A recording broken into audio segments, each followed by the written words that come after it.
Oh, mga bossing. Simply at mixing video lang. You know what is essential? Pasalugaw. Kung naalala niyo yung pandemic na lugaw is essential. Well, anyway, in our everyday lives, in our everyday adventure of our life, respect is essential. Kahit anong klaseng tao yan, irespeto mo bilang tao. Kahit ano pang ginawa sa'yo, irespeto mo rin bilang tao. At kahit anong mangyari, huwag mawawala sa sarili yung pagrespeto. Although ako hindi ako masyadong perfect, hindi talaga ka perfect. So ganyan, medyo nababalo din ako paminsan-minsan. But remember, if you will always practice those kind of gesture in yourself, respect is essential. Respect yung sampayan. No.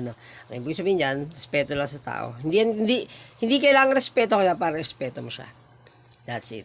So, ano ang mas essential sa lugaw? Respect. Let's rock and roll.